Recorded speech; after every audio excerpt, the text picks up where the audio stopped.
7h51, Patrick Cohen. Figure libre, la suite avec vous, Axel de Tarlet. Question: dans quelle ville les Français rêvent-ils de travailler?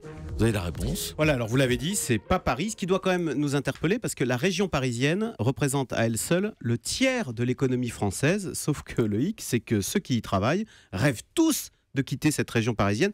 Le chiffre est net, donc c'est une enquête cadre-emploi. 6 cadres sur 10 disent vouloir quitter Paris, l'Île-de-France, quitte à avoir un salaire plus bas. Alors, quitter Paris pour aller où? À votre avis, quelles sont les villes les plus prisées des Français? Alors, Toulouse évidemment. Non, Toulouse est Bordeaux, 5e. La façade ouest. Bordeaux a gagné. Bordeaux, ouais. Bordeaux, voilà. Bordeaux. Dans l'ordre, c'est Bordeaux, Nantes, Lyon, Toulouse, Montpellier. Alors, c'est évidemment la qualité de vie qui motive ce désir d'ailleurs. Qualité de vie jugée très pauvre en Île-de-France, pour des raisons que là aussi on imagine. En numéro 1, le problème, ce sont les transports saturés, mais aussi le coût de la vie, à cause là aussi de l'immobilier hors de prix, plus le stress et la pollution. Oui, mais vous le disiez, les emplois se trouvent majoritairement en région parisienne et souvent on n'a pas le choix.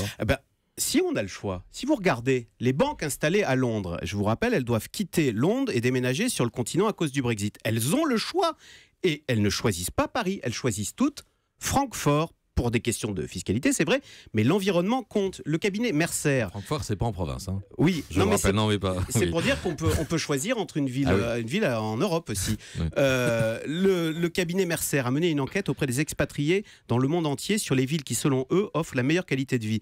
On imagine que Paris fait rêver. Eh bien non, Paris n'arrive qu'en 38e position, alors qu'on se dit Francfort c'est embêtant. Francfort arrive en 7e position. Francfort qui du coup va devenir la grande place financière européenne au détriment de Paris. On va en parler d'Annie Cohn-Bendit, oui. Voilà, on décrit Paris comme la plus belle ville du monde. C'est sûrement vrai pour les touristes, on le voit, mais c'est moins vrai pour les travailleurs. Donc Paris a un problème d'attractivité. Qu'est-ce qu'il faudrait faire? Quels sont les chantiers urgents en termes de qualité de vie? Alors, on en a parlé, donc mettre le paquet sur les transports publics. La SNCF commence à se réveiller. En matière de logement, construire plus. Construire, pourquoi pas, des tours. Alors, c'est toute l'ambition du Grand Paris. Ou alors, en finir avec cette hyper-centralisation parisienne et faire comme en Allemagne, miser sur les grandes métropoles régionales. En tous les cas, il faut écouter et s'inquiéter quand 60% des travailleurs vous disent qu'ils n'ont qu'un rêve: partir. J'ai une Toulousaine qui veut réagir, Hélène Jouan. Est-ce que la politique actuelle d'Anne Hidalgo, qui veut s'attaquer au problème numéro 1, vous le disiez, de saturation des transports, et qui veut réduire la place de la voiture à Paris, est de nature à renforcer l'attractivité de Paris? Alors, bravo, il y a une prise de conscience qu'il y a un problème de transport à Paris. Il y a un problème de transport.